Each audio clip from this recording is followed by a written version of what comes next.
Good afternoon, and welcome to Deaf Artists Backstage. My name is Joey Caverly.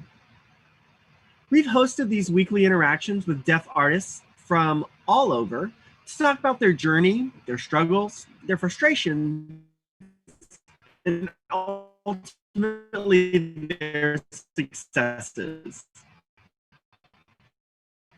To our conversation. If you would like captions, they are available. We do have two interpreters that are voicing for us. We are, however, using auto captions, which are not 100% correct, which we apologize for. But let's get started. If you have any questions, feel free to type them in the comments, and I will ask them to our special guest artist today, John McGinty. Welcome. Hi. Hey there. It's good to see you. Likewise. What are you doing with the pandemic and quarantine? Staying healthy, staying safe, taking it one day at a time. I have so many things to be grateful for. How about you? Are you doing well? Having my ups and downs, but overall, I've been healthy and safe, so that is something I'm very grateful for. Well, I'm glad to hear it. So, John, you've had quite the interesting life. Wait. Define interesting. Well, you've had a lot of accomplishments in different Broadway shows and different TV shows. You've been on Broadway twice. So you've had some great successes. So have you.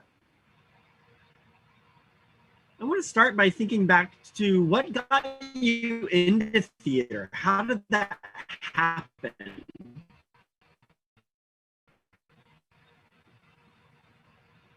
I have said this story as a little boy. I was in London, and I just so happened to be with my grandmother at a show, and we saw Phantom of the Opera. At that time, there wasn't an interpreter or any type of access, but I could see this beautiful, ornate stage.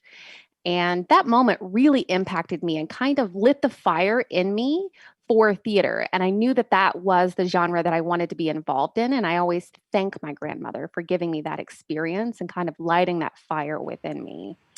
Now, being an awkward boy, being on stage in theater, I went to the Colorado School for the Deaf. And there were a variety of after school activities that one could participate in. One of them was soccer. And let me tell you how much I dislike soccer personally. Having to kick the ball and then chasing it, it's absolutely terrible. And it is a waste of my talent and skills to try to be a part of soccer. It is not for me. So do not try to find any type of blackmail of me playing soccer, anything like that. My teachers were encouraging of getting involved, and I was an awkward boy, and I wasn't sure if I should be involved in theater, and just kind of ended up falling into it, and it really started to feel like a second home for me, and that's kind of how I got my journey. Your first professional show was Pippin with Deaf West Theater back in 2009. Right, 2009. As a deaf performing artist, part of our journey is discovering who we are as individuals. How did that play out through Pippin? Well, it was a really interesting time for me. I hadn't really stepped into my deaf identity in the LA area. That's a whole new territory for me. And I felt like I could be myself for the first time in my life without any judgment of who I am. And I really started that exploration. And I started working with a mix of deaf and hearing cast members. And there are so many incredibly talented actors, such as Ty Giordano, Alexandra, all of these other individuals, Troy, Yeah, all of them are incredibly great, and I look up to all of them. I was very green, very new to all of this, and so I'm really thankful to all of them for kind of opening the doors for the deaf community members to be in this field and creating a place of home for me. Pippin was such a unique and incredible experience because of the show and the people.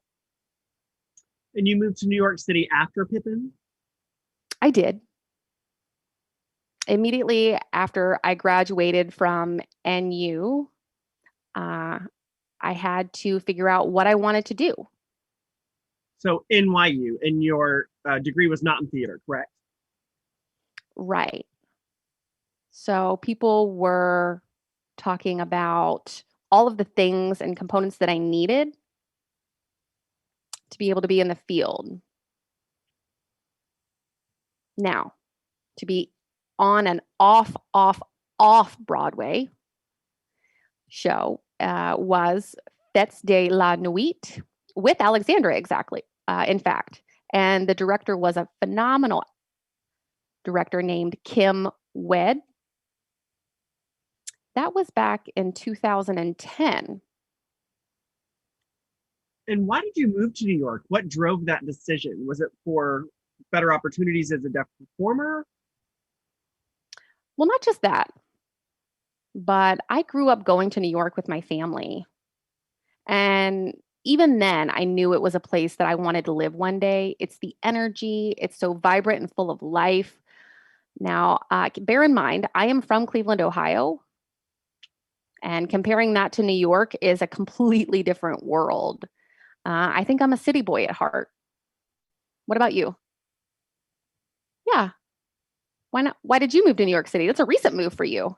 Uh, for the auditions, I've lived in Maryland for several years, but I realized commuting up to New York for work was just a lot, going out of state that frequently. So Maryland wasn't really conducive for opportunities for me. So moving to New York just seemed like I would have more opportunities. And I'm also working out of state from New York now. So, Nice. And you're enjoying it? well, compared to several of the other states that I've worked in, like Massachusetts, DC, California, New York City just seems to be more prepared to work with deaf performers.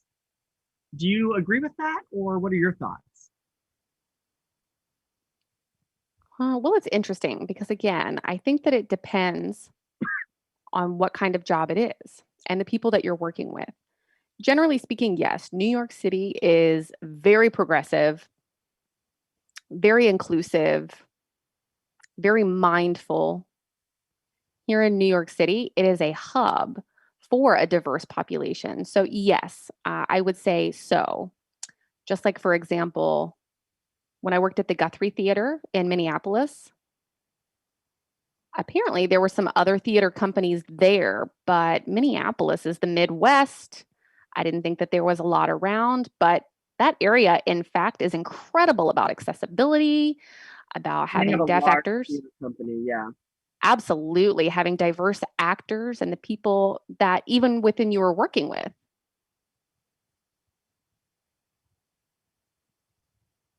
In your work in New York City, it takes a lot of self advocacy anywhere, but do you feel like you have to do that a lot in New York City to request accommodations or accessibility? And what do you think about the needs of future deaf artists coming to New York? I do understand what you mean in terms of the investment that's put into self advocacy. Uh, we have to be accountability to that because if you have to be accountable to that because if you think about the younger generation as the voice of tomorrow, and if we see barriers that exist, it is our obligation to overcome them. I know it can be taxing. I know it gets exhausting. It can feel like a burden, but just go in. Often there will be an interpreter there. Directors may know how to work with deaf actors. We can hope for that, but it's not always the case. And we know that our work still has to continue. In line with that, I know that you work for the Actors Equity Association, which is the stage union for actors. You are the Eastern Principal Counselor, I believe is your title. Yes, the Eastern Principal Counselor. What does that entail? I've had that position. It is a 4-year position, and I'm in my 3rd year with a year left to go. The council is incredible. I, as a deaf representative, am now on the council, and it's been an eye-opening moment for them. I have an opportunity to teach and show people that ASL is a language in and of itself. Should model for them how to be inclusive for deaf actors, generally speaking, empowering not just us, but them, and trying to create that pipeline for deaf performers and increase the number of opportunities. For example, how do we make this accessible and safe?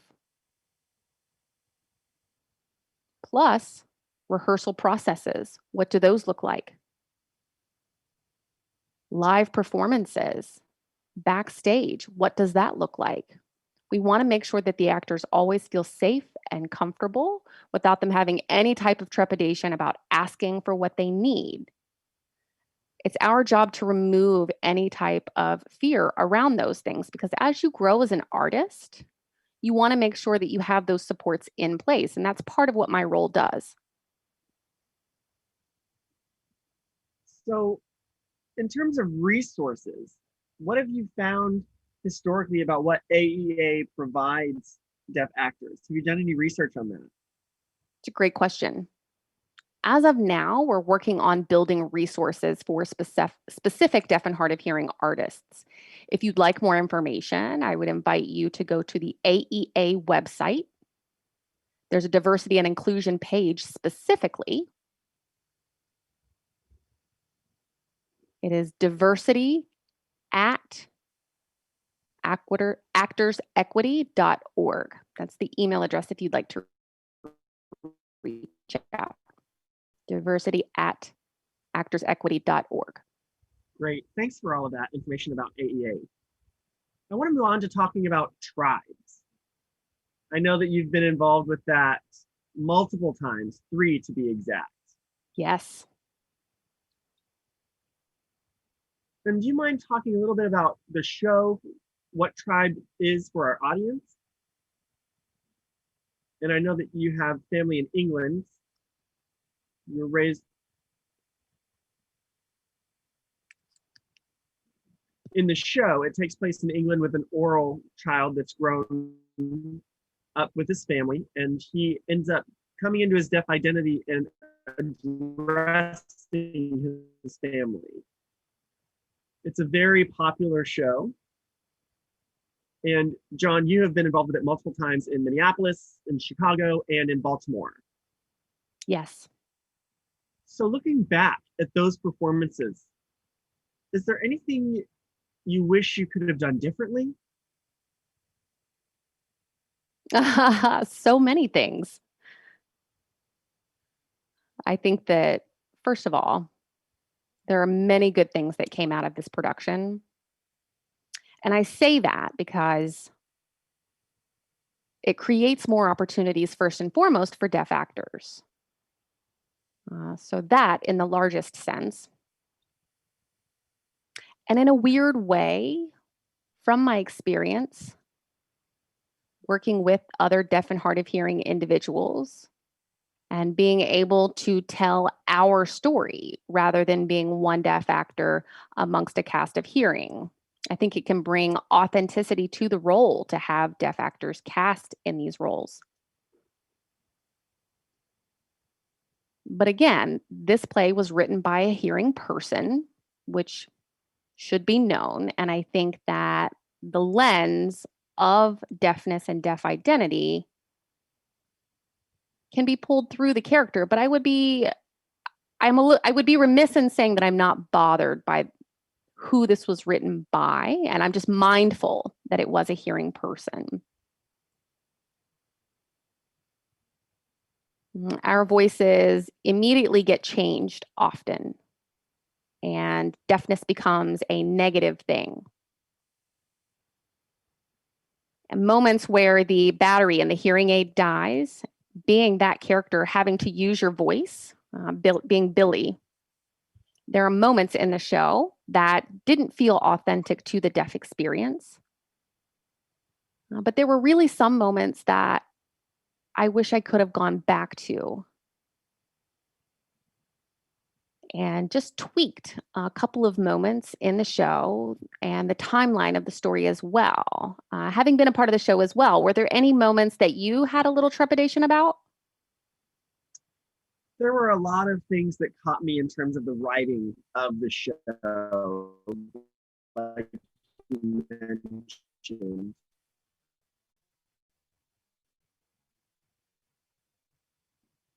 What I wish I could have changed is really to have done it through more of an advocacy lens. I've been involved with shows where accessibility was not equitable for the audience. And as a performer, I've had to work and fight for access during rehearsals. And I've learned over time how to advocate for myself and accessibility better. And I wish that's something I would have learned earlier. Of course.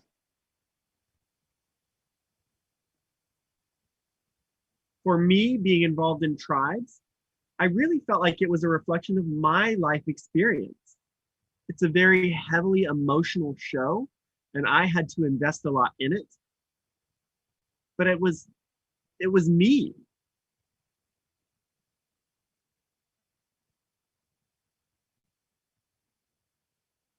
I don't feel like at that time I had enough training or practice in separating myself from my character. So that was hard. I think it's important for me to share this story, and I'm an open book, mind you. It's important for all artists to be able to admit it, and that's okay. There are some stories out there that will heavily impact an actor, and it happened to me in Chicago. Like you said, I took on those aspects of the character, and because it was such a similar role, it started to bleed into my personal experiences.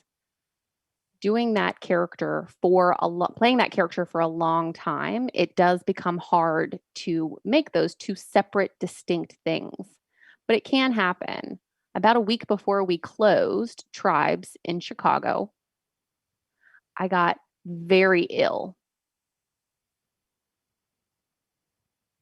On stage while acting, right before the big blow up scene in the second act. If you'll remember, I'm sitting in the back with another actor talking about how I just feel tired. Something feels off. I come out on stage. Now, bear in mind, this is about a 7,500 person audience. I look up and as soon as I'm on stage, I start to see white spots. And I know immediately something is wrong. In my next line, I couldn't even deliver it. My body was slowly starting to shut down. So I actually had to stop the show. Thankfully, the understudy was able to jump in really quickly and finish the show on my behalf. And I say this because I think that it's important that we as artists are mindful of our self-care. Once you've reached your breaking point, that's okay, no matter where you are, to say, I need a minute.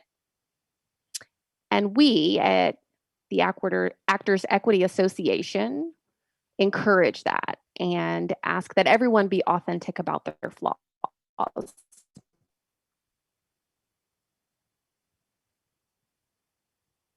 So you sort of mentioned the character of Billy, and I do feel a little bit conflicted about that role. Again, I've done the show 3 times as well, but that character requires that the actor have intelligible speaking ability.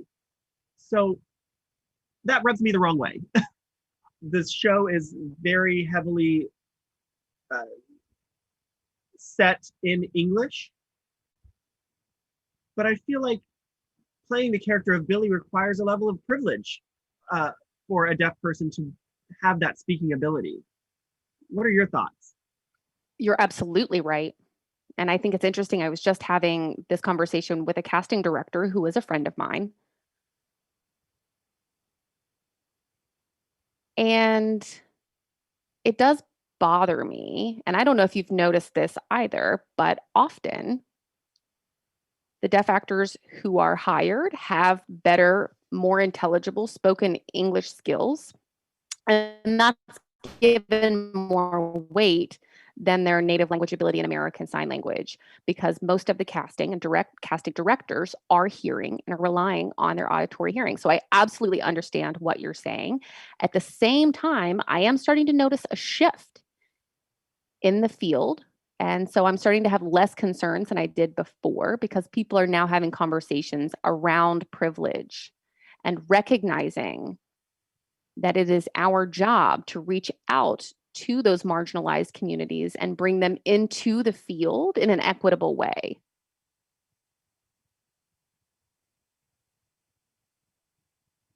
Throughout this process, I've also started to learn more about my own privilege as someone who can speak well as a white cisgendered man.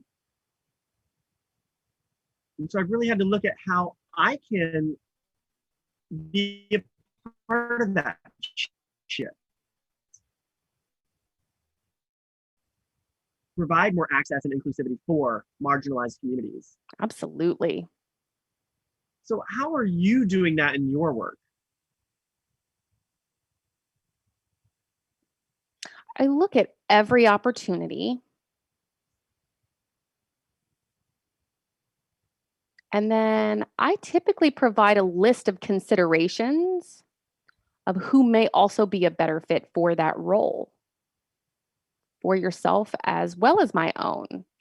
When we have resources that other actors don't have, we are obligated to share it to the community. We are obligated to show them that we have these individuals and start the conversation and connection and represent their voices for them. And sharing that's always great. Absolutely. So, I'm going to jump to a completely different topic now, but this is one of my favorite topics. How did you get the role playing Hunchback of Notre Dame, whichever sign you choose to use for that? Because the role was traditionally written for a hearing performer. How did you get that role, and what was that experience like? I've heard the story before, but I want to hear it again for our audience. It's kind of a happy accident story, but to make a long story short, I did a musical workshop many years ago with Glenn Castle. That was the name of the director. And funny story about Glenn, he used to work with another individual, I believe Linda, back in the 1980s, maybe even the 1970s, on Children of a Lesser God, Linda Bove. So Glenn already had some awareness of working with deaf actors. So this wasn't anything new to him. After the musical workshop, and I had the opportunity to meet him, life kind of went on. And then I started wondering about him, where he was working, what he was doing. So I decided to check online, Google him. And he was the creative director of the Dramato in Sacramento, California. And at that time, they had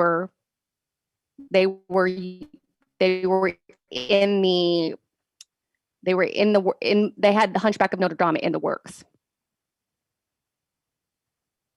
And I know that it was a white guy, and I learned the song Hear the Bells Ringing.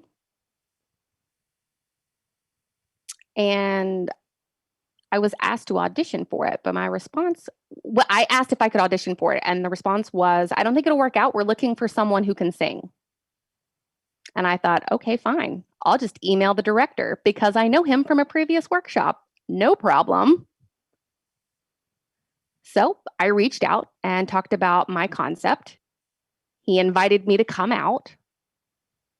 So really that was my foot in the door, was reaching out to him. And funny enough, typically you get a whole sheet or book of the music for the audition. And as I get out onto stage for my audition, they hand me said book.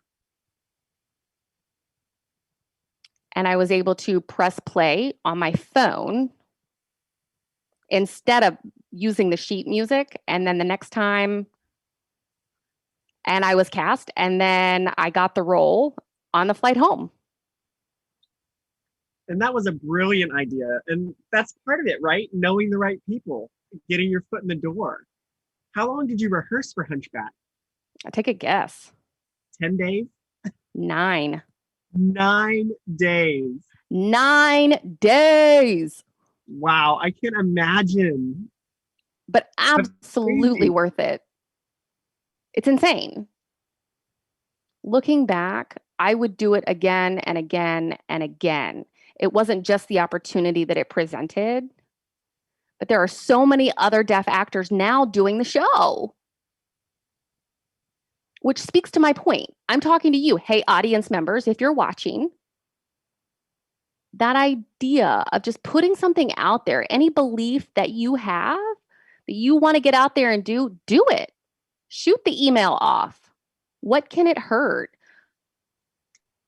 Don't worry about being polite or manners. Time is flying by. And as soon as you have these ideas and you know that it's something that's going to be good for you, it will be good for future deaf individuals as well. It's a beautiful way to put that. And Hunchback is one of my favorite shows that you've been in. My next question is more about your Broadway performance in Children of a Lesser God. That was in 2018. With Lauren Redlaw? Lauren Redlaw. Yes, here she is.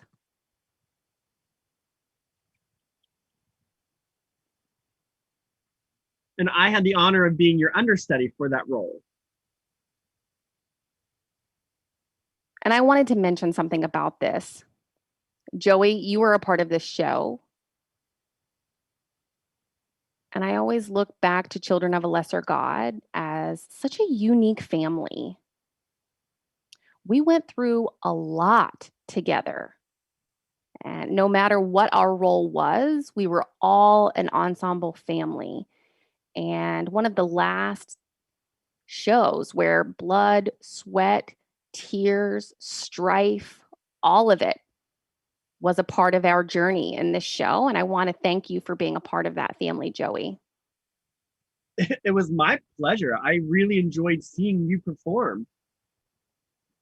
For Children of a Lesser God, once that closed,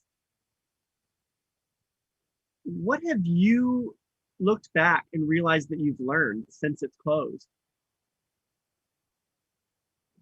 It's an interesting question because I originally thought of Children of a Lesser God being an easier show, if you will, because it's designed with deaf roles.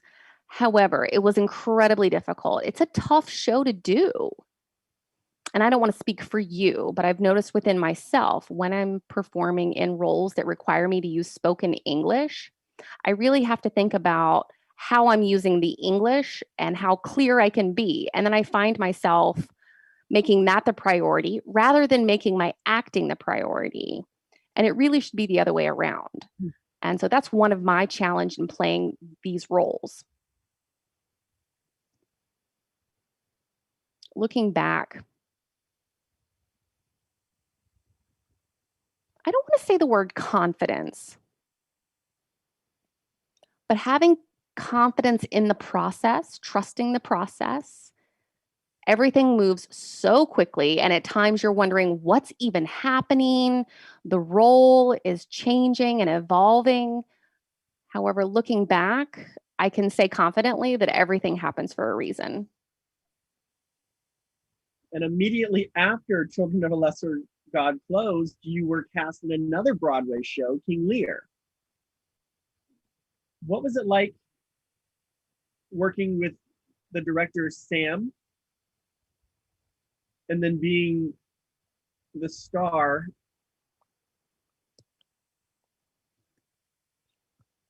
and then working with a star, Glenda? Y'all were a team together in King Lear. What was that like? Before that show, I had actually never performed any Shakespeare. Looking back, I can remember just before being in Children of a Lesser God, I was technically supposed to be involved in Hamlet. And one of my home regional theater productions of Hamlet, I was going to be the only deaf actor in a cast of hearing. And then this job was presented, and it's a musical workshop. It's a small role, which ended up leading into a bigger role. And that all becomes the journey of the audition level work. When I decided not to go forth with Hamlet, I get King Lear. And one of the big reasons is I am incredibly thankful that I didn't do Hamlet was because these ensemble members, and again, was working with Russell. I'm watching them work. I have that opportunity to understand how Shakespeare works. And I'd never had that experience before. And I didn't experience that with the Hamlet version. I wouldn't have had that through the version of the home regional theater of Hamlet, being able to bring this to life. And Joey, let me tell you, King Lear, this is a 4-hour play, FYI. I thought it was 3 hours. You're saying 4? Woo, with the preview, it's about 4. You can get it down to 3.5. But when I left that production, I feel like I gained so much. And it's beneficial for all artists, right? Regardless of how principal that role is or secondary that role is, it doesn't matter. You can learn something from these shows. You're always learning new things. Even in film, you can always take those skills back and then apply them to future acting. And as the saying goes, there's no small part, right? Right? Even being a tree. Be that fucking tree. You know that's right. We are running out of time, but I do want to close with asking, what advice do you have for young aspiring deaf artists? I want to sit down and have a conversation with you. I want you to understand you're going to learn something new every day. It's okay to ask for help and support. I always need help. I'm always looking for people to support me and my art. I was recently participating in a workshop 2 days ago with a school for the deaf. It was a group of high school students. And I was blown away at the work that they're already doing. I feel like I was learning from them while leading the workshop. So keep honing your craft. You never know where it's going to take you. Thank you so much, John, for your time. I really appreciate it. Thank you. For our audience, thank you for joining. Please join us next week when we'll have another special guest artist.